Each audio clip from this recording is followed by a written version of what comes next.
zona di Pontedecimo va in scena il match tra San Quirico e Torriglia, valido per la sesta giornata del girone C del campionato di prima categoria. Il San Quirico vuole subito riscattare la sconfitta di settimana scorsa e confermarsi in vetta alla classifica, mentre il Torriglia vuole dare continuità alla sua prima vittoria in campionato. Ritmi subito alti, tanto che non passa nemmeno un minuto di gioco e il San Quirico sblocca il match, con Orero che riceve palla da fuori area, da Ferrante, e va alla conclusione che si insacca in rete. Reagisce il Torriglia. Al sesto minuto, tiro di Comberiati, para bene Lusardi, che però nulla può sul rinvio svirgolato di Cannella, che finisce alle sue spalle. Pareggio immediato del Torriglia. Dopo i primi minuti di fuoco, i ritmi si abbassano, ma al 14° viene espulso la Muedra, allenatore del Torriglia. Al 17° il San Quirico chiede un rigore per questo contatto in area su Daronco. Ecco il replay del presunto fallo.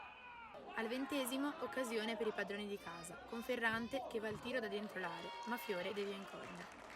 Al 39° è ancora il San Quirico a spingere, con Repetto che viene fermato fallosamente. Per l'arbitro è punizione dal limite, anche se il giocatore voleva il rigore. La punizione poi finisce sull'esterno della rete dopo una deviazione della barriera. In ogni caso il primo tempo termina 1-1.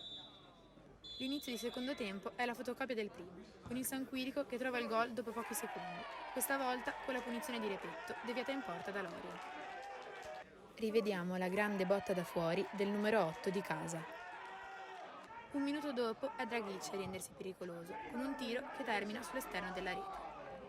Al 50° è invece Di Domenico a cercare il gol, ma la sua conclusione sull'imbucata di Daronc esce di un soffio. Spinge ancora il San Quirico e al 54° Fiore si supera con una gran parata sulla deviazione del suo difensore Maiani sugli sviluppi di una punizione.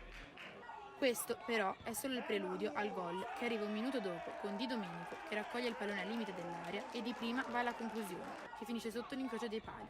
Rivediamolo insieme. Al 60° Daronc ruba palla ed entra in area reclamando un fallo, ma l'arbitro lascia correre. Questo è il contatto dubbio. All'80° Draghici chiude i conti per i padroni di casa con una bella conclusione dal limite che finisce in porta. Il San Quirico però non smette di spingere e un minuto dopo Cinard colpisce il palo interno con un tiro da posizione defilata. All'89°, con il match ormai ampiamente indirizzato, il Torriglia però accorcia le distanze sugli sviluppi di una punizione su cui esce Lusardi ma colpisce in faccia Safian e la palla finisce in porta. Rivediamolo insieme. In pieno recupero c'è ancora tempo per un ultimo gol da parte del San Quirico. Finte e controfinte di Draghici in aria, che poi va alla conclusione incrociata, che passa sotto le gambe del difensore e sigla così la doppietta personale. Fischia 3 volte l'arbitro. Il match termina 5-2 per il San Quirico, che ritrova quindi 3 punti.